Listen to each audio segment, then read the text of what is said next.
Dia nge-gym, rutin nge-gym, olahraga, nggak ngerokok, nggak alkohol, tapi disfungsi ereksi. Nah, itu biasanya dia cemasnya tinggi. Karena ada namanya disfungsi ereksi psikogenik. Kok jadi komunikasi jadi nggak enak ya ketika berhubungan atau enggak berhubungan intim, jadi lebih kesannya tuh kayaknya penilaian terus nih kayaknya. Mungkin itu bisa bikin tadi kembali lagi memicu kecemasan yang berlebih.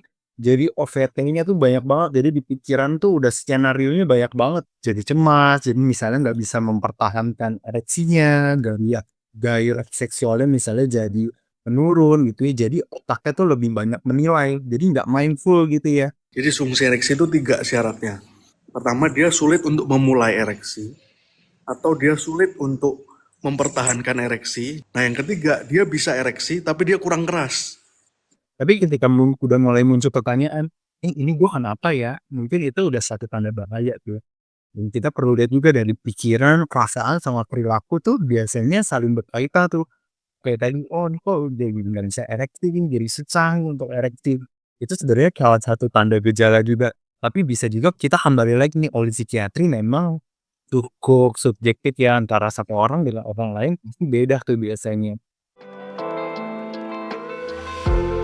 Siap, mungkin baru pertama kali ya.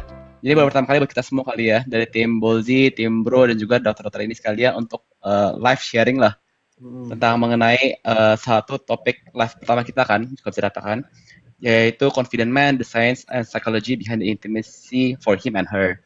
Dan tentunya di kali ini dibawa dengan dua narasumber terpercaya lah, dokter dan spesialis tertentu ya, dengan spesifik banget nih.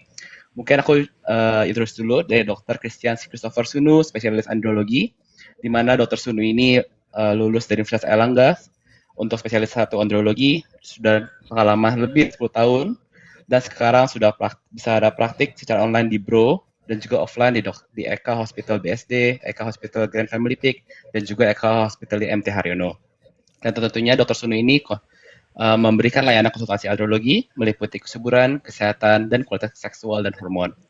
Dan tentunya bukan cuma Dr. Sunu doang, kita juga ada beruntung banget nih dapat juga dengan Dr. Eduardo Ronaldo, spesialis kedokteran jiwa, di mana Dr. Eduardo ini lulus dari Universitas Indonesia Pendidikan Psikiatris dan juga pengalaman udah 10 tahun, lalu juga praktek di Rumah Sakit IMC Tangerang dan juga Rumah Sakit IMC Pekayon, di mana Dr. Eduardo juga memberikan layanan praktik untuk konsultasi perihal kesehatan jiwa.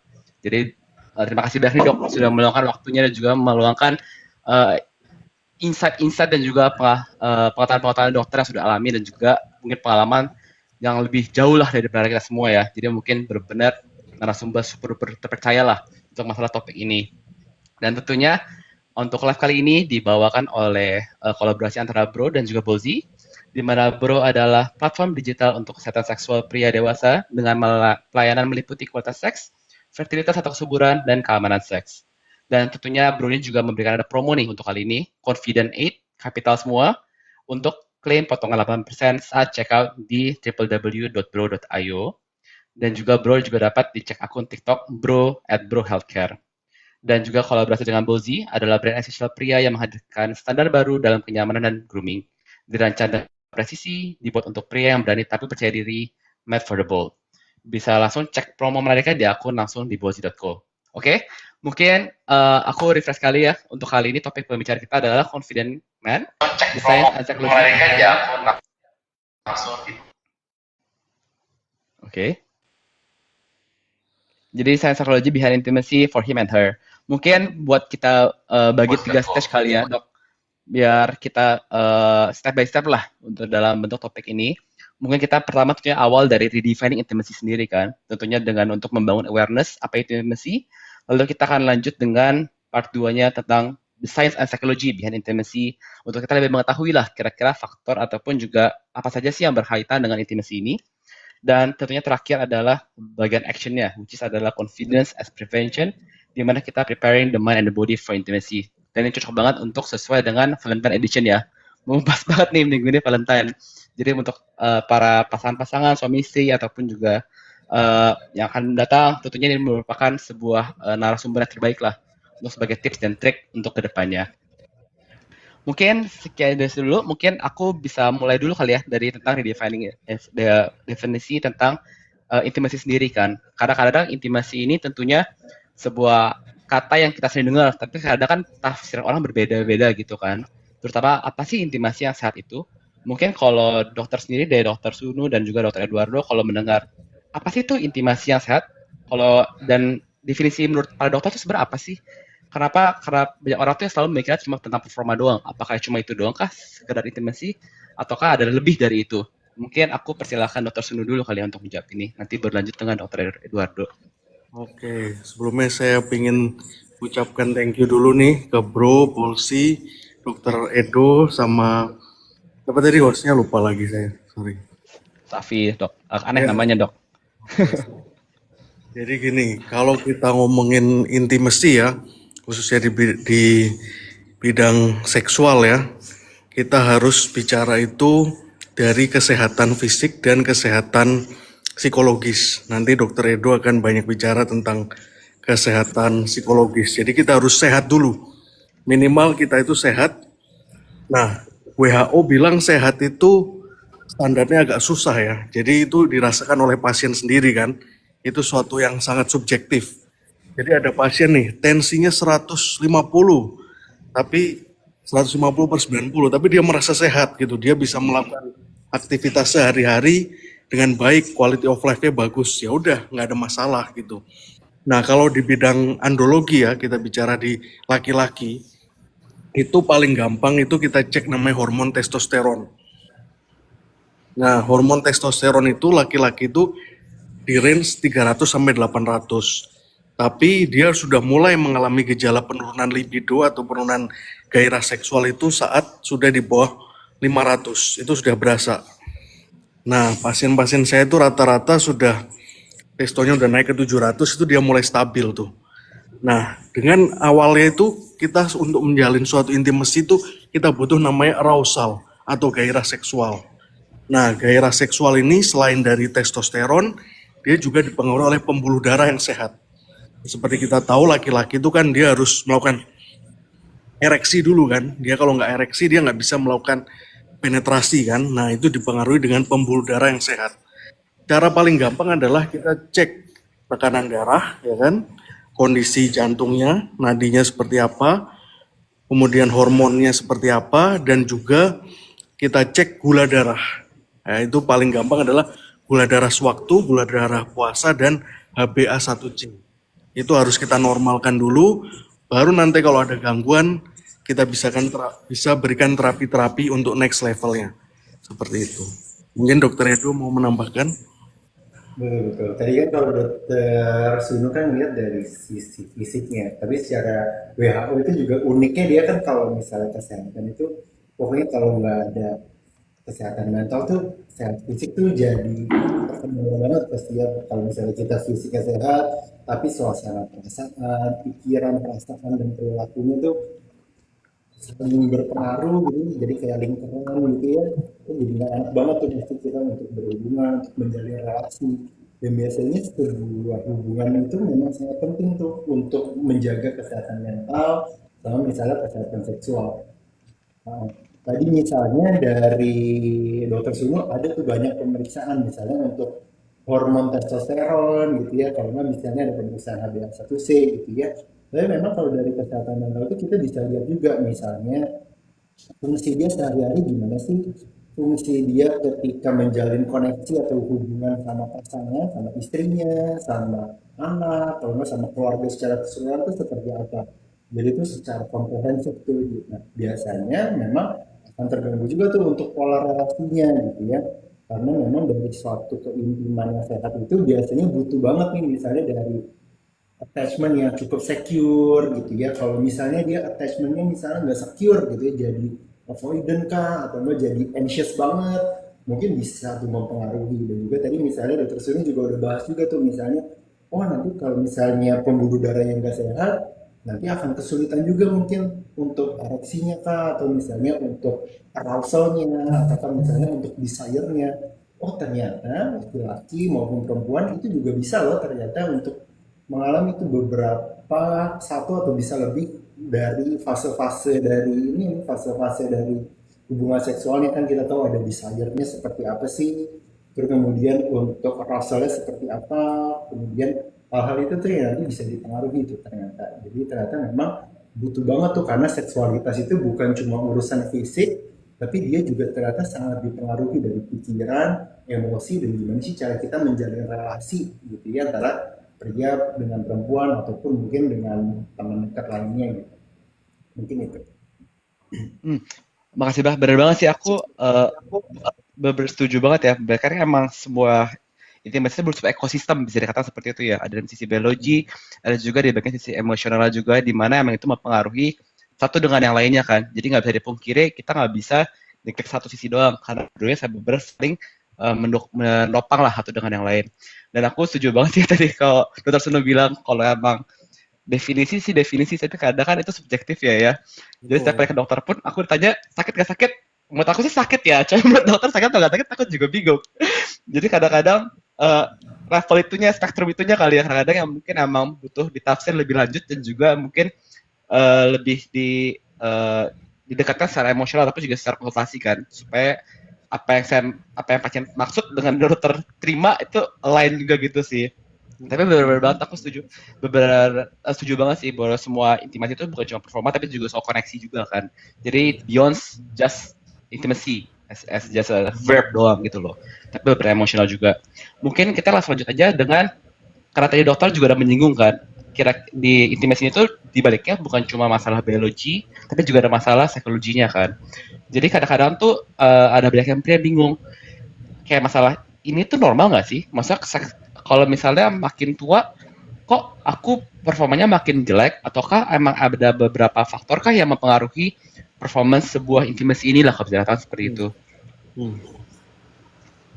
Oke, jadi saya juga ingin jelaskan sedikit ya, bahwa laki-laki dan perempuan itu beda. Ini harus kita tahu, pahami dulu. Paling gampang adalah fetisnya. Jadi kalau laki-laki itu, dia kan makhluk yang indera lebih kuatnya itu penglihatan ya. Jadi kita harus pastikan dulu, misalnya kita punya pasangan itu, secara fisik itu seperti apa. Karena laki-laki itu banyak nilai dari fisik dulu. Beda sama perempuan. Kalau perempuan itu dia lebih ke arah hatinya, suasana hati, kita menjaga perasaannya. Nah, cara paling gampang itu adalah kita harus memuji. Jadi perempuan itu lebih ke arah pendengaran, feel-nya itu kita harus dapat dulu feel-nya. Kalau laki-laki itu gampang, kita cukup pasangan kita pakai baju yang seksi-seksi gitu, dia udah bisa ereksi gitu kan. Nah, kalau perempuan tuh yang lebih rumit, karena dia ada unsur lebih perasaannya. Dia mood sehari setiap harinya itu harus dijaga, baru dia bisa memberikan dalam tanda kutip kalau laki-laki itu dapat jatah itu kan. Nah, itu nanti akan banyak berpengaruh juga dengan salah satunya itu yang produk Balls ini yaitu kebersihan, bener kan? Nah, itu kan ada celana dalam pria dan juga trimmer ya, kalau nggak salah ya, untuk membersihkan rambut-rambut kemaluan. Nah, itu dia harus laki-laki itu harus bersih, minimal tuh dulu lah, bersih dulu ya kan, rapi. Itu perempuan suka seperti itu. Gitu. Moodnya jadi bagus, dia jadi lebih bisa gampang untuk mengalami yang namanya orgasme.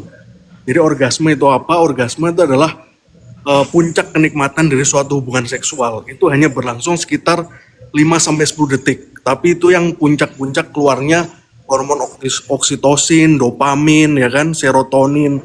Itu nanti akan berpengaruh terhadap kualitas hidup pasien. Jadi kalau pasien tuh, banyak pasien tuh kalau perempuan tuh lebih susah orgasme dibanding laki-laki. Itu karena organ wanita itu dia kan di dalam kan. Nah, kita harus tahu namanya titik namanya G-spot. Itu tiap perempuan beda. Nah, itu tugas siap komunikasi ya, komunikasi untuk mendapatkan persetujuan pertama. Kemudian kita kalau sudah dapat titik itu ya udah dimaksimalkan di titik tersebut seperti itu. Jadi perempuan pun harus tahu di mana titik titik sensitifnya itu dikomunikasikan ke prianya.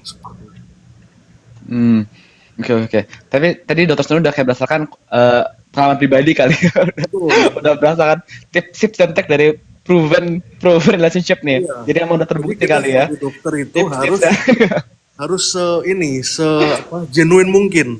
Karena pasien Oke. tahu ini nasihat yang diberikan dokter ini suatu yang over dibuat-buat atau ini benar-benar dari keadaan sehari-hari. Itu lebih ngena tuh kalau yang berdasarkan sehari-hari, pengalaman sehari-hari. Hmm, benar-benar lebih relatable kali ya. Betul, betul. Nah, tadi juga kadang ada juga sih, apakah kan namanya juga makin tua ya dokter ya. Mungkin apakah emang faktor U itu emang berpengaruh kah dalam performa juga? Apakah emang ada caranya kah buat Betul. Jadi, kayak main belakang kayak atau gimana pun caranya supaya tetap performa tetap mantap gitu loh meskipun semakin tua. jadi gini, setelah umur 25 tahun, itu sebenarnya kita sudah mengalami penuaan loh. Sadar nggak?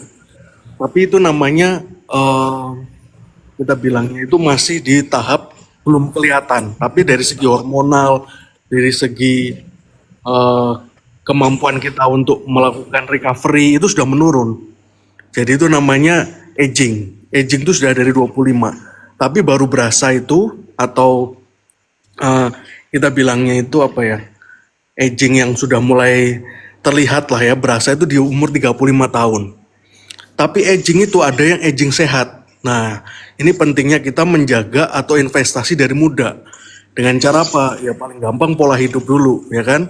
Makan kita yang bergizi, kita tidak stres, terus kita olahraga teratur, ya kan? Nah, stres ini paling jahat nih.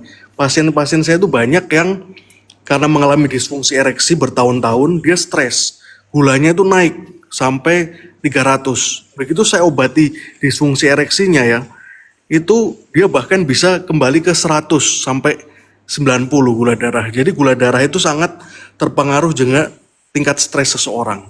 Kalau ini seperti lingkaran setan. Kalau gulanya tinggi, dia tidak bisa ereksi. Tapi kalau dia tidak bisa ereksi, dia stres, gulanya naik. Jadi muter gitu terus. Nah, kita harus potong itu siklusnya sehingga pasien ini kualitas hidupnya meningkat. Seperti itu. Hmm, Ada ya faktor benar sih. usia itu kita bisa dalam tanda kutip ya itu hanya sekedar mitos karena pasien-pasien saya ada yang sampai 72 tahun ya itu rutin dia melakukan hubungan seksual dan dia bisa punya anak seperti itu. Jadi Berarti beberapa mitos itu ya usia itu bukan cuma itu alasan nggak deh, bisa itu jadi cuma alasan alasan. doang orang-orang. Yang penting beberapa Tergantung kayak kita gaya pola hidupnya hidupnya dan juga seperti apa. pola hidupnya. Betul. Mantap.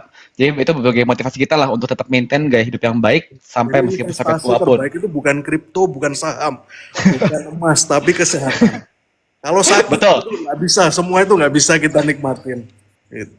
betul banget. Mantap, mantap, betul banget. Meskipun harga emas menaik, tapi tetap pola hidup Ya, yang utama ya.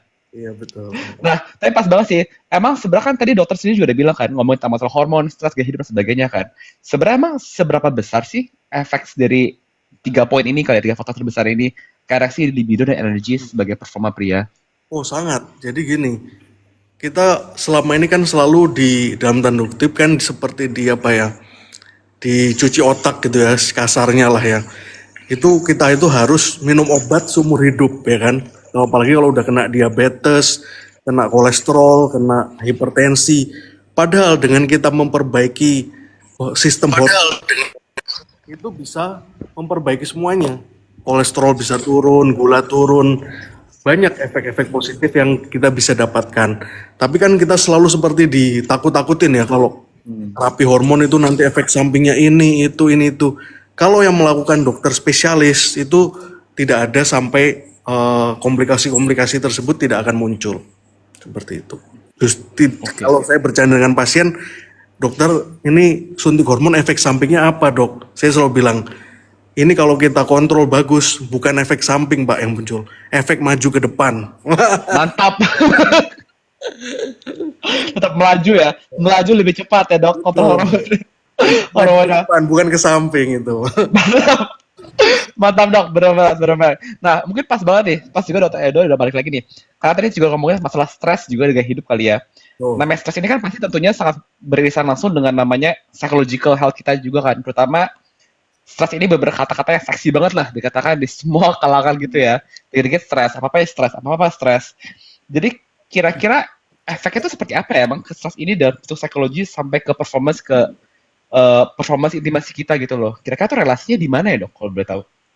Iya iya bener banget. Karena kan tadi kan kalau misalnya kita berkaca dari yang pertama kali kita diskusi, oh kayaknya nggak ada, there's no health without mental health gitu ya. Dan tadi bener banget tuh kalau misalnya, oh kok kayaknya kok jadi stres banget nih, stresnya terus-terusan gitu ya. Ternyata kan itu mempengaruhi juga tuh. Kita kan punya sistem saraf simpatis, parasimpatis gitu ya. Ternyata ketika kita stresnya terus-menerus, yang aktif tuh akan saraf simpatis kita tuh. Jadi tubuh kita kok kayaknya alert terus, berdebar-debar, sesak napas gitu ya. Jadi nggak enak banget. Dan ternyata mempengaruhi juga tuh ke pembuluh darah di bagian kelamin laki-laki juga. Padahal kan kalau misalnya kita mau berhubungan, mungkin kita butuhnya relaksasi gitu ya, butuh parasimpatis yang lebih aktif. Sedangkan kalau kita memang misalnya, oh ini saraf simpatisnya kok on terus nih, kalau fight or flight nih, kayaknya kok tumbuhnya tuh alert terus gitu ya. Kita kan punya sistem tubuh namanya fight or flight response gitu ya. Kok kayaknya alert terus jadinya ada yang namanya juga dengan performance anxiety. Dan tadi juga yang menarik juga memang kalau misalnya membahas tentang kesehatan jiwa pada kesehatan seksual juga gitu ya. Biasanya tuh memang ada stigmanya juga tuh kadang laki-laki gitu misalnya, oh enggak kok nggak apa nih gitu. Nggak usah lah kalau misalnya cuma kayak gitu doang, stres doang nih, kecil-kecil doang nih stresnya gitu ya. Tapi lama-lama biasanya numpuk-numpuk tuh, baik itu perempuan atau laki-laki kadang numpuk tuh kayak, oh enggak lah cuma gini doang kok, enggak, masa gitu aja sedih gitu misalnya. Kalau enggak laki-laki biasanya, ah masa gitu doang nangis, gua aja enggak gitu, malah jadi adu nasib tuh biasanya. Dan biasanya itu yang malah bikin jadi kayak, oh stresnya nih makin numpuk gitu tuh biasanya. Numpuk lama-lama perginya larinya tadi ke, oh pikirannya kok jadi nggak enak ya, jadi perasaan aku jadi nggak enak ya, dan mempengaruhi perilakunya. Dan tadi ketika tadi pengaruhnya stres kronik, bisa juga tuh jadinya dia fokusnya apakah, oh gue pengen nunjukin nih kalau gue nih bisa nih, bisa bikin misalnya istri gue atau enggak pasangan gue nih orgasm gitu. Jadi fokusnya ke situ tuh. Tapi dia nggak fokus sama koneksinya, koneksi secara emosionalnya gitu ya. Padahal kan itu kan yang paling penting juga tuh dalam berhubungan, menjalin hubungan intim gitu ya. Jadi nggak cuma secara objek gitu ya, kita memperlakukan orang secara objek, tapi juga secara emosional tuh butuh kedekatan itu tuh. Dan tadi bisa banget tuh dipengaruhi misalnya, oh stres yang kronis itu lama-lama bisa juga loh bikin depresi gitu ya, kalau nggak bikin kecemasan yang berlebih gitu ya. Dan itu juga bisa banget tuh mempengaruhi misalnya orang dengan depresi gitu ya. Kadang mungkin dia untuk gairahnya aja, mungkin untuk desire-nya itu mungkin jadi nggak ada tuh, bukannya dia nggak bisa, mungkin dia bisa nih secara ereksi nokturnal, ereksi pas malam gitu sebenarnya bisa gitu ya, kalau nggak pas pagi bangun mungkin bisa, tapi dia pas lagi mau melakukan aja tuh mungkin jadi, aduh lagi nggak berhasrat banget nih, lagi nggak pengen nih, lagi anhedonia banget istilahnya gitu ya, misalnya nggak apa-apa ngelakuin nggak seneng gitu ya, jadi itu kan udah terganggu banget tuh, mungkin untuk desire-nya aja nggak bisa, apalagi buat ke next step-nya tuh kalau kita lihat dari siklus seksualnya gitu ya, mungkin itu.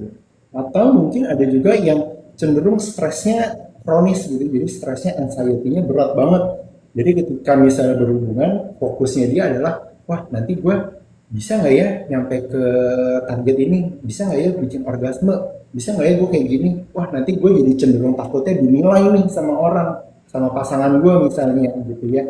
Jadi dia ada siklus itu tuh, jadi siklus setannya itu dia pertama takut akan dia gagal, terus lama-lama dia kepikiran dia akan gagal, dan ternyata jadinya gagal beneran, jadi dia muter terus gitu tuh. Dan itu biasanya butuh diputus tuh, misalnya dengan bantuan dari psikoterapika atau misalnya dengan bantuan pengobatan dulu. Jadi kita bisa saling kolaborasi tuh sebenarnya di bidang itu. Gitu. Betul. Hmm, Setuju. mantap. Jadi berarti kalau dari sisi dokter Sunu secara sainsnya siklusnya siklus gula darah ya, gula darah, siklus setannya. Sedangkan kalau dari sisi dokter Edo itu siklusnya dalam bentuk kayak kepercayaan diri kayak ya, agak pengen tanggapnya koneksi dan juga siklusnya kayak pengen perform terus lah. Padahal kan sebenarnya kan semuanya kan harus namanya pasangan kan intimasi itu di-share dengan cara hubungan bersama juga kali ya. Jadi harus sama-sama saling mengerti dan juga saling tahu lah kira-kira buat apa juga. Nah, tapi mengenai tentang masalah kepercayaan diri dan membuat kayak situasi yang lebih ya, enak gini. Sebenarnya tuh kuncinya apa sih? Dok, sebenarnya apa yang perlu dirasakan sebagai pria ataupun pasangannya untuk membangun kayak, oh ini bukan cuma masalah performance nih, ini gue bukan cuma kayak takut gue nggak perform atau gimana. Kira tuh kuncinya apa sih, Dok, sebagai pasangan gitu sebenarnya? Betul. Jadi gini, ini saya ingin highlight juga ya tadi yang Dokter Edo itu saya sangat setuju. Namanya performance anxiety. Itu rame sekarang. Jadi pasien-pasien yang ekspektasinya terlalu tinggi. Nah, kenapa dia bisa ekspektasi terlalu tinggi? Karena dia menganggap bahwa literasinya dia itu salah. Dia selalu membandingkan dirinya dengan film-film biru itu, ya kan? Oh, nge-seks itu harus sampai 30 menit, ya kan? 20 menit minimal. Padahal menurut ini ya kita bicara kalau di ini kan ada dua sumber kan, DSM-5 sama International of Urology. Itu hubungan seks itu performa itu dikatakan dia mengalami ejakulasi dini kalau di bawah 3 menit. Jadi kalau dia 5 menit saja terus dia baru penetrasi terus dia udah ejakulasi itu masih normal. Tapi karena ekspektasi dia itu di film-film biru itu ya kan yang sampai 1 jam 30 menit. Jadi dia merasa minder sendiri gitu. Dia merasa kurang. Ngerti nggak maksudnya? Karena jadi itu pentingnya dokter itu memberikan ini loh Pak, ini tuh normal gitu. Sebenarnya masih oke. Bapak nggak perlu khawatir. Menenangkan pasien itu juga penting itu. Jadi pasien tuh teredukasi dengan hal yang benar, bukan dengan hal yang salah. Demikian juga dengan ukuran. Nah, ukuran juga sama. Dia banding-bandingin, wah kurang besar nih dok, kurang panjang, kurang lebar gitu kan. Itu namanya body dysmorphic disorder. Jadi dia selalu merasa tidak puas dengan dirinya. Akhirnya dia malah pakai ke maerot lah, ke pijet yang nggak jelas gitu kan. Dia malah mengalami trauma. Nah, itu lebih parah lagi, ngobatinnya jauh lebih susah. Padahal kalau kita bicara ukuran ya, orang Asia itu rata-rata dia di 8 sampai 10 cm itu udah normal sebenarnya. Jadi banyak pasien saya itu udah 11 12 cm tapi masih ngerasa kurang gitu. Pengennya yang sampai 20 cm. Kita harus juga mengedukasi dengan yang benar gitu. Nah, kembali lagi ke performance ya. Kita hubungan seksual itu seperti kita itu berenang di Olimpik, tahu kan?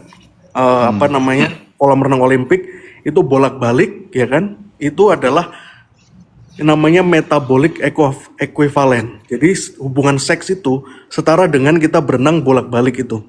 Itu match-nya 3 sampai 5. Kalau kita main basket itu di 7 sampai 10.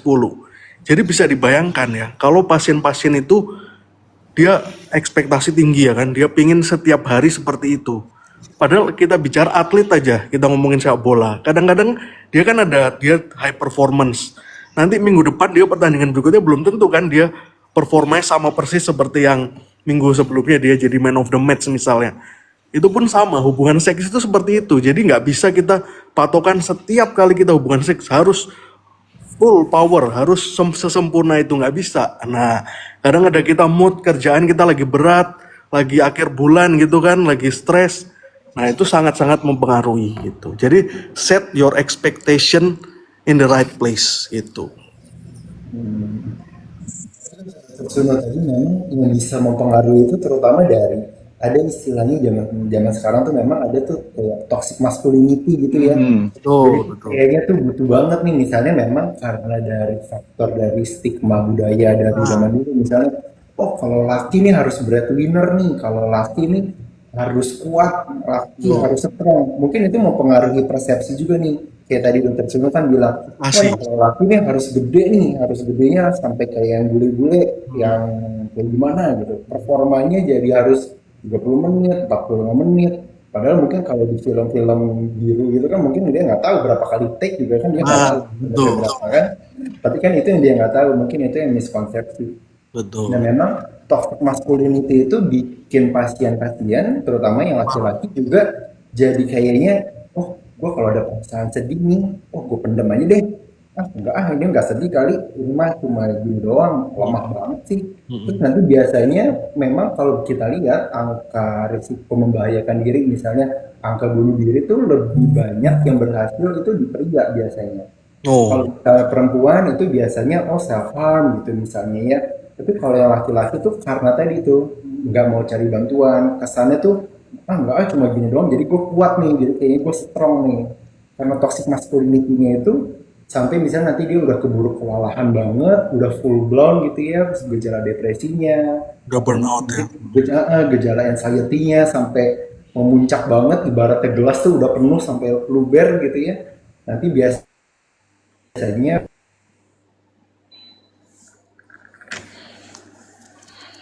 di laki-laki gitu. Karena datanya itu seperti itu. Dan tadi benar juga tuh kata dokter Suno tuh dokter. Hmm. Bener banget, setuju banget sih. Jadi emang kadang emang terlalu overthinker lah. Misalkan sekarang kan suka banget overthinking kan. Kayak trending word banget apapun selalu di over. Apa nggak boleh yang normal aja semua over kan. Tapi baik lagi sih tentang film biru dan juga masalah tadi ekspektasi body, ekspektasi dan sebagainya kan. Seberapa kayak emang kalau misalnya konsumsi film biru berlebihan ya. Apakah itu mau mempengaruhi sensitivitas ataupun libido kah saat bersama pasangan dan sebagainya? Jadi gini, ini juga sering miskonsepsi, salah paham. Jadi gini, oh ini saya juga baru tahu nih karena ada beberapa pasien saya Gen Z kan. Gen Z kan suka pakai singkatan kan. Dok, saya PMO dok. Saya pernah pakai pasien gitu, saya bingung. PMO, apa PMO ini gitu kan. Positif mental attitude bukan, itu PMA ya kan. Saya PMO, saya harus gimana nih? Oh ternyata PMO itu kalau Gen Z itu bilangnya kecanduan pornografi, masturbasi, onani, addicted maksudnya gitu kan. Nah, saya tanya dulu ke pasien saya, "Eh, seminggu berapa kali gitu kan? Misalnya dia bilang, oh setiap hari gitu. Oke, setiap hari. Terus jadi gini, kalau di WHO ya itu nggak ada nilai patokan normal. Berapa masturbasi seminggu gitu kan? Atau sebulan gitu, berapa maksimal, minimal juga nggak ada. Jadi itu kita kembalikan lagi ke quality of life pasien. Ada beberapa pasien ya, dia dengan masturbasi dia malah lebih rileks ya kan, dia lebih otaknya clear gitu kan, dia bisa. Bahkan ada penelitian menyatakan kalau masturbasi itu bisa menurunkan resiko prostat dan juga resiko ini apa bisa menyembuhkan flu ringan. Nah, jadi pasien-pasien itu dengan dia masturbasi imunitasnya meningkat loh. Jadi jangan semua itu selalu dianggap negatif terus. Kita kan hidup itu harus balance kan. Ada black and white. Kalau di tradisi China kan ada apa tuh namanya yin and yang ya kan. Itu suatu itu harus balance. Kita terlalu putih terus itu juga nggak bagus. Terlalu hitam juga nggak bagus. Nah itu saya jelaskan ke pasien. Jadi nggak bisa film biru itu selalu disalahkan gitu. Karena banyak pasien juga dengan nonton film biru, mohon maaf ya, dia jadi bisa melakukan eksplorasi juga, ada sisi positifnya. Akhirnya malam pertama dia bisa lebih perform. Ada pasien saya juga nggak pernah sama sekali nonton film biru. Malam pertama bingung lubangnya yang mana. Nah itu lebih susah lagi tuh, ngerti nggak maksudnya? Jadi kita nggak bisa 100% menyalahkan film biru itu suatu yang sangat-sangat negatif, nggak juga gitu. Dia malah bisa mendapatkan edukasi juga. Oh ini titik sensitif perempuan, oh ini titik sensitif laki-laki. Dia bisa mendapatkan ilmu juga gitu sebenarnya. Kalau dia mengurangi rangsangan nggak juga. Justru beberapa pasien ya, mohon maaf yang nggak pernah nonton sama sekali itu malah agak susah tuh dia performansnya saat malam pertama karena dia nggak ngerti titik-titik sensitif dia gitu. Oke oke. Jadi anggapnya harus dipelajari sesuai dengan konteksnya lah. Jadi kan seperti itu kan. Jadi pelajaran sesuatu itu harus sesuai konteks lah. Karena kadang bukan berarti semua yang itu serba salah atau pun gimana kan. Kadang Karena membantu, keseringan nonton film tapi jangan. biru jadi ejakulasi dini nggak juga. Ya, Ada pasien yang nggak pernah nonton film biru karena dia nggak terbiasa gitu kan. Dia baru disentuh aja sama pasangannya keluar gitu. Kaget gitu. Kalau misalnya itu kalau di psikiatri itu masuknya ke gangguan pengendalian impuls tuh biasanya kalau PMO. Kadang beberapa pasien saya juga datang tuh, "Oh, kayaknya saya PMO nih." Terus habis itu setelah dieksplorasi gitu ya ternyata oh memang kalau misalnya udah mengganggu fungsi dia sehari-hari, fungsi dia bekerja gitu ya. Jadi dia misalnya sama sekali misalnya tiap hari cuma kerjanya nonton PMO doang gitu ya sampai mengabaikan hobi, aktivitas atau enggak kesenangan yang lain, mengabaikan okupasional, terus mengganggu fungsi relasi dia dalam hubungan interpersonal, mungkin itu udah bisa jadi tanda gangguan. Tapi mungkin tadi kayak dokter Suni bilang juga, kita kan perlu lihatnya secara holistik juga tuh. Dia sebenarnya kayak gimana sih dalam beraktivitas, dalam berfungsi itu seperti apa gitu ya. Jadi kudu balance juga, betul juga sih dokter Suno. Oke, oke. Sebenarnya aku juga pertanyaan ini sih dok. Mungkin dia dengar-dengar dari teman-teman yang sudah menikah atau gimana. Meskipun kalau ada juga orang-orang yang pria yang libidonya tinggi. Libido kan berarti memberikan hasrat dan hormon tinggi kan. Tapi kadang-kadang kok sulit mempertahankan ereksi ya. Apakah itu ada pengaruhnya kah atau ada faktor lainnya kah? Bagi-bagi orang-orang terutama yang masih misalnya yang sudah baru kawin muda ataupun mau yang baru punya pasangan. Biasanya kan libidonya lumayan tinggi kan. Tapi ada beberapa kasus juga kok meskipun libido tinggi tapi kok nggak bisa mempertahankan ereksi ya. Kira-kira itu ada faktornya kah? Dalam bentuk dari sisi psikologi maupun dari sisi sainsnya juga. Betul. Jadi gini, kalau di andrologi kita bilangnya itu adalah disfungsi ereksi. Jadi disfungsi ereksi itu 3 syaratnya. Pertama, dia sulit untuk memulai ereksi, atau dia sulit untuk mempertahankan ereksi. Jadi dia bisa tuh ereksi kenceng, tapi begitu dimasukkan berapa kali gesek dia gembos di tengah jalan. Nah yang ketiga, dia bisa ereksi tapi dia kurang keras. Nah kita harus bicara kekerasannya ini dengan erection hardness score. Dia 1 sampai 4 gitu kan. Kalau dia 1 sampai 2 itu nggak bisa. Nah kalau 3 dia bisa tapi dibantu dengan tangan saat masuknya. Kalau 4 dia tanpa bantuan tangan pun dia bisa masuk, bisa penetrasi gitu. Nah, kadang-kadang ada pasien tuh libidonya tinggi, tapi begitu dimasukkan, bahkan awal-awal tuh kenceng dia. Tapi di tengah jalan gembos. Nah, itu udah termasuk disfungsi ereksi. Jadi harus dicek pertama tekanan darahnya, gula darahnya, fungsi dari testosteron, hormon, ya kan, dan dicek juga kejiwaan, psikologisnya seperti apa. Karena ada namanya disfungsi ereksi psikogenik. Nah, penyebabnya karena psikologis, semua normal tuh, testosteron bagus, gula bagus, kolesterol bagus, terus apa namanya, tensi bagus, jantung bagus, normal, orangnya BMI-nya normal, terus bahkan cenderung kurus biasanya tuh. Terus apa namanya, dia nge-gym, rutin nge-gym, olahraga, nggak ngerokok, nggak alkohol, tapi disfungsi ereksi. Nah itu biasanya dia cemasnya tinggi, dia banyak mikirin kerjaan, atau dia mikirin nanti anaknya gimana, nanti istrinya gimana, jadi overthinking. Nah ini kembali lagi yang dokter udah jelaskan di awal, ada namanya saraf kita itu 2 tipe, 3 sih sebenarnya, simpatis, parasimpatis, sama otonom. Nah simpatis ini kita kerja, stres, nah itu saraf simpatis. Parasimpatis itu saat kita rileks, kita makan, ya kan, kita buang air kecil, buang air besar, termasuk hubungan seks, itu harus parasimpatis ya yang kerja. Terakhir otonom, itu yang kita tidak bisa kendalikan. Denyut jantung, kita nafas, ya kan. Nah ini kadang-kadang kita terlalu aktif simpatisnya, stresnya tinggi. Kita harusnya hubungan seks kita rileks kan. Tapi dia mikir yang besok kerja harus gini gitu-gitu. Nggak bisa fokus dia. Nah nggak bisa fokus ini akhirnya dia ereksi kenceng di awal, di tengah jalan dia gembos. Memang dengan bantu beberapa obat dia bisa bantu, tapi mau sampai kapan dia minum obat gitu kan pertanyaannya. Nah itu pentingnya kita melakukan rujukan referral ke dokter psikiater untuk memberikan psikoterapi gitu. Oke, mungkin aku pertanyaan terakhir deh sebelum kita move on ke part 3 kali ya. Ini pas banget nih, suka banget ditanya sama semua orang. Kenapa sih biasanya sebagian besar pria yang sudah menikah atau sudah hubungan dalam jangka panjang, kok gairahnya menurun ataupun menghilang? Kira-kira alasannya apa gitu ya? Ini cocok banget, sering banget ditanyanya sama orang-orang yang sudah menikah sudah lama ataupun sudah berhubungan secara lama juga dengan pasangannya. Kenapa sih kok bisa hilang ataupun turun gitu gairahnya? Nah, sparknya hilang gitu kan, percikan-percikannya. Jadi benar, jadi gini, itu ada teorinya juga. Jadi saat kita pertama pacaran gitu kan, kita suka sama perempuan itu kita hormonnya tinggi pasti, ya kan. Nanti setelah menikah kita itu cenderung lebih ke arah nyaman, family gitu kan. Nah, otomatis itu sudah pasti gairah itu akan sedikit menurun. Tapi itu nggak boleh sampai 0. Nah, itu fungsinya kita untuk memberikan apa ya? Percikan-percikan itu harus dimunculkan lagi. Minimal ya sebulan sekali lah. Biasanya kalau sebulan 2 kali, 3 kali juga udah bagus untuk yang usia di atas 60 tahun. Itu harus diusahakan memang. Nggak ada yang come is easy lah, semua namanya semua butuh usaha lah intinya. Mungkin dari sisi Dokter Edo, adakah dari sisi psikologi kira-kira kok gimana sih cara maintainnya gitu ya. Mungkin ini sering banget ditanyakan dan juga sering banget dibahas kali ya.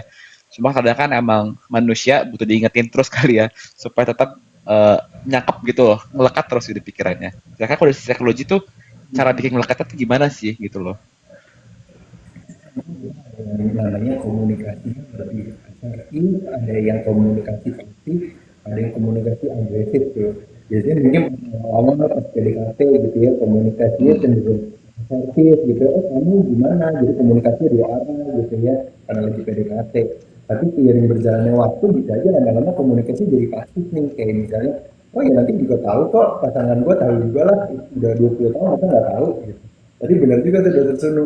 Oh mungkin butuh ada spark-sparknya gitu ya. Apakah mungkin misalnya apalagi kalau misalnya udah usianya udah lansia, udah 50 ke atas, mungkin udah punya anak gitu ya. Mungkin bisa kali ya cari text time gitu ya. Mungkin anaknya dititipin dulu kak ke keluarga, atau misalnya anaknya dititipin dulu ke kerabat gitu ya. Mungkin reminiscing the old days gitu ya mungkin ya, jadi kayak oh yang dulu kita suka ngapain ya, suka makan di mana nih, oh kita pas waktu PDKT di mana sih, mungkin itu bisa membangun spark-spark tadi itu yang muncul. Karena mungkin khawatirnya ketika misalnya tadi, oh kok jadi komunikasi jadi nggak enak ya ketika berhubungan atau enggak berhubungan intim, jadi lebih kesannya tuh kayaknya penilaian terus nih kayaknya. Mungkin itu bisa bikin tadi kembali lagi memicu kecemasan yang berlebih, jadi OVT-nya tuh banyak banget, jadi di pikiran tuh udah skenario nya banyak banget nih, jadi kayak wah nanti kalau misalnya gua nggak bikin pasangan gue orgasme gimana nih, nanti gue dianggapnya nggak mampu lagi, nanti gue dianggapnya kurang laki gitu misalnya.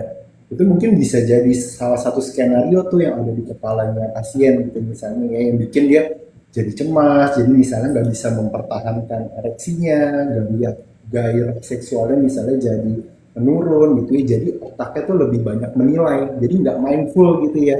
Kadang mungkin kita ketika menjalin hubungan udah cukup panjang sama pasangan gitu ya, jadinya mungkin oh misalnya pas pasangan kita ngobrol sama kita, mungkin kita ambil main HP gitu ya, main HP ya ya ya gitu ya, sambil misalnya scrolling scrolling yang lain, jadi nggak mindful tuh, bener kayak tadi dokter Sunu bilang, kayaknya pas lagi berhubungan nanti pikirannya lagi di kerjaan, lagi di mana, lagi di apa namanya dimarahin sama atasan mungkin. Mungkin kan itu jadi kendala sendiri tuh kalau misalnya kita nggak mindful.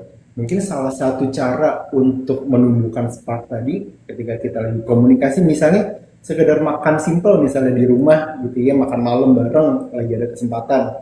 Mungkin kita bisa nih, oh sebenarnya mindful deh gitu ya, mindful tuh benar-benar ada di situ saat itu, jadi here and now tuh ada di situ sama istri, kalau nggak sama pasangan, sama anak gitu ya, mungkin itu bisa memunculkan spark tuh dengan lebih mindful tadi gitu sih.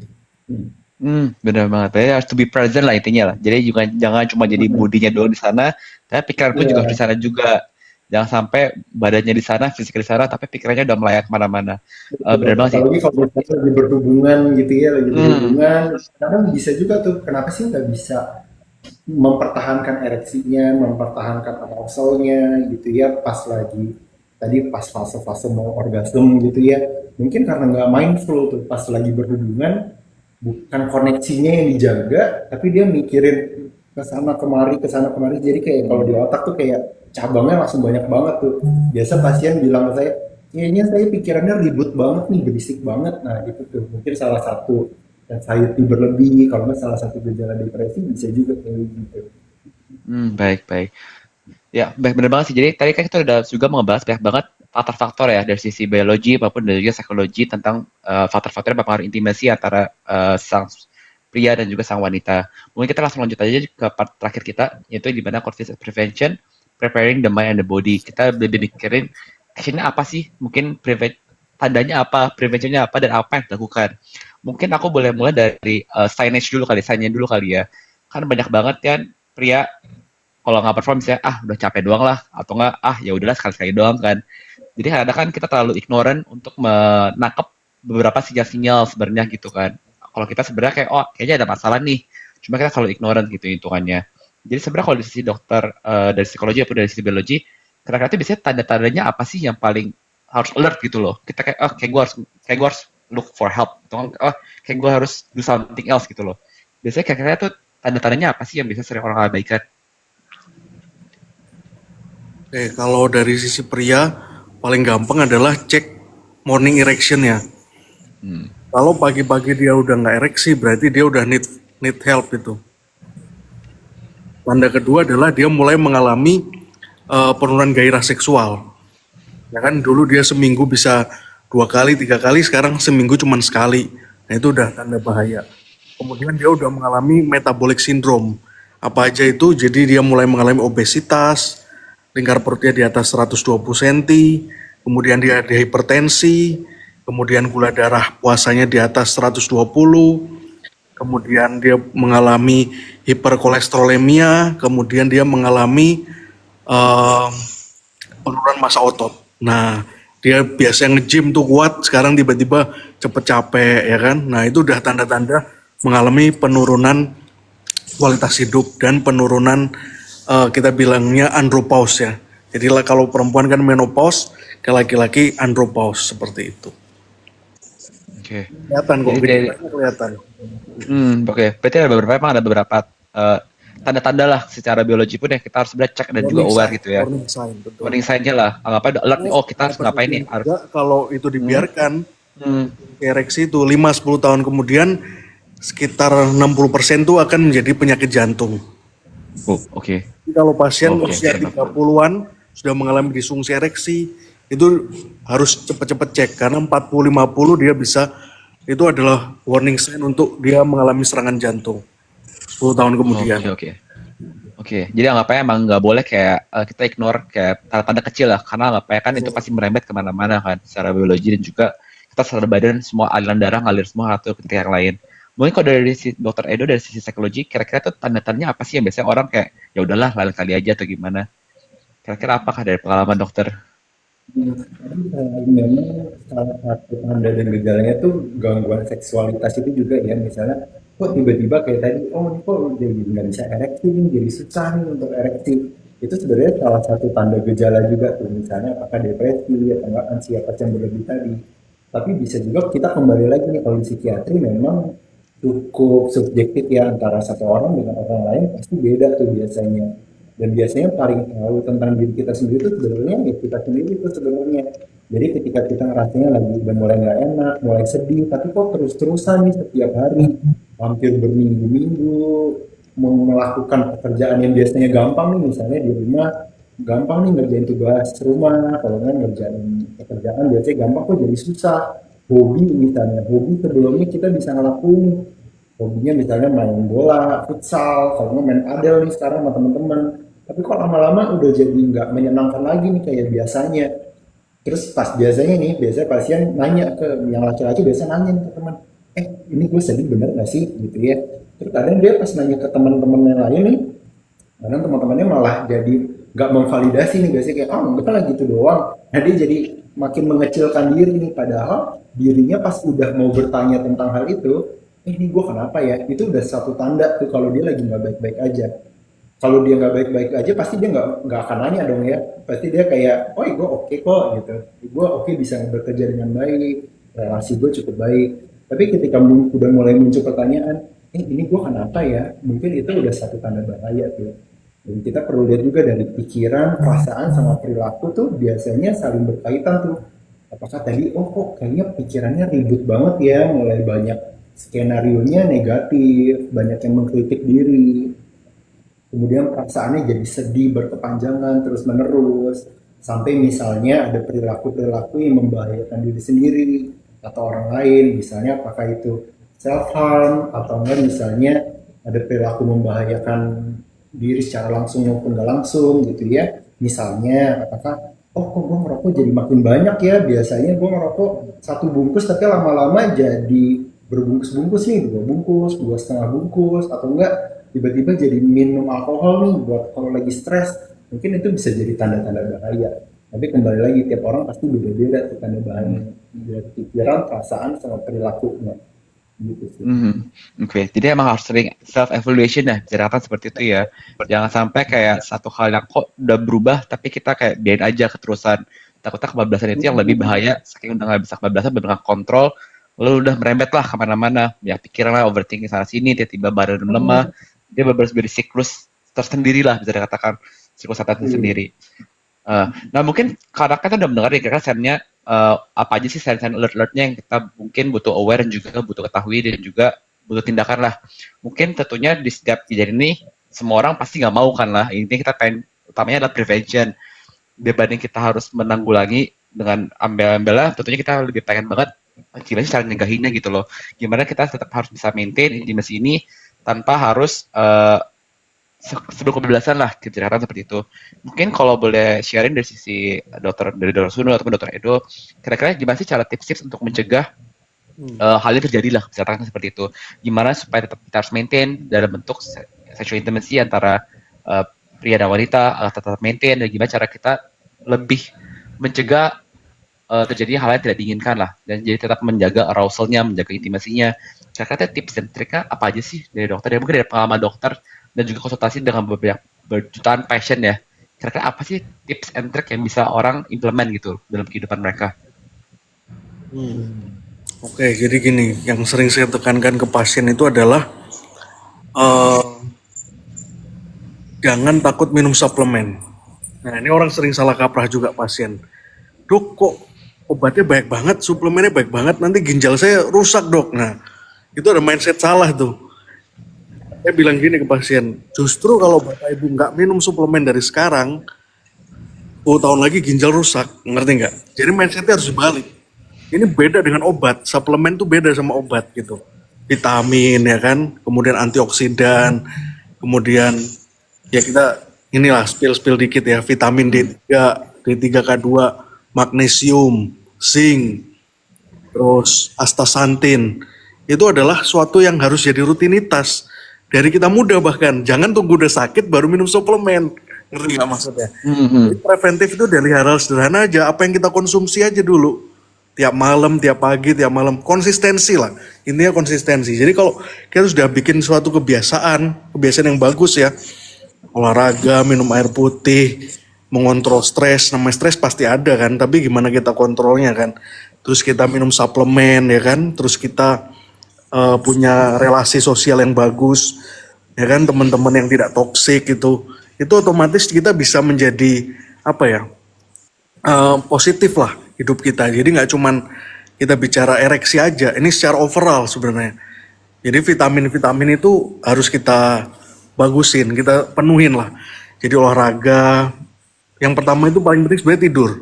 Nah ini orang sering remehkan, tidur itu minimal tuh 8 jam ternyata sehari. Kalau dulu kan kita bilangnya 6-7 jam, ternyata itu salah. 8 sampai 8,5 jam. Kedua, kita itu harus makan makanan gizi seimbang. Jadi tiap hari itu harus rolling terus. Ada vitamin, ada serat, ada protein, ada karbohidrat. Jadi jangan menunya sama terus. Nah itu nggak bagus. Protein terus, kita tetap butuh serat juga, butuh lemak juga, kita butuh karbohidrat juga. Ketiga, kita hilangkan racun. Racun itu apa aja? Rokok ya kan, alkohol, terus makanan berpengawet, ultra processed food, minuman manis ya kan. Boleh nggak? Sesekali boleh, nama hidup kan nggak boleh ya flat terus gitu. Kadang-kadang kita juga butuh hiburan lah. Nah keempat kita olahraga, kelima minum suplemen. Oke. Jadi emang apa ya, preventif itu dimulai dari hal yang simpel dan juga utamanya adalah konsistensi kan. Jangan cuma kalau ada masalah baru minum berat vitamin 10 biji, tapi malah nggak ada konsistensinya kan. Jadi kadang-kadang saat hancur gitu ya. Mungkin dari sisi badannya sendiri secara pencegahannya. Mungkin kalau dari data Edo sendiri, apakah ada tips and triknya kah untuk mencegah hal yang tidak diinginkan lah dalam proses intimasi ini dari sisi psikologi kalau bisa dikatakan. Memang untuk komunikasi itu ya, komunikasi dengan pasangan untuk menjaga intimasi itu kan penting banget ya. Jadi untuk komunikasi secara dua arah, secara asertif itu jadi hal yang krusial tuh dalam menjalin hubungan relasi sama pasangan gitu ya, secara nggak cuma secara fisik tapi kan perlu secara emosional. Tapi kalau misalnya sendiri gitu ya, tanda-tanda bahayanya gitu ya, mungkin kita boleh saling renungin juga gitu, merefleksikan apa yang gue terakhir ngedengerin diri gue sendiri, misalnya oh ya ini emang lagi capek nih, kalau enggak nih emang perasaannya lagi sedih atau enggak perasaannya lagi cemas gitu ya, mungkin itu perlu tuh kayak misalnya kita dengerin diri kita gitu ya, mungkin itu jadi satu tanda juga tuh untuk mencegah gitu ya.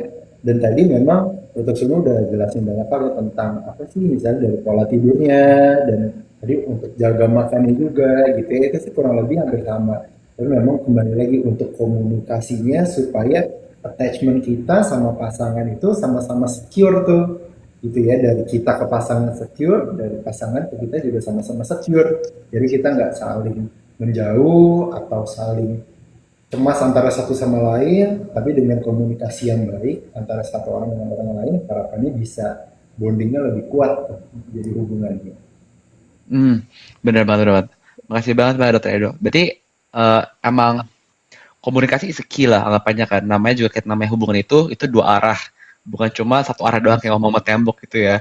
Jadi di mana emang komunikasi dua arah ini harus di-maintain, dibikin sekuat mungkin, di mana rasanya tuh environment-nya aman, juga kita lebih percaya diri kan.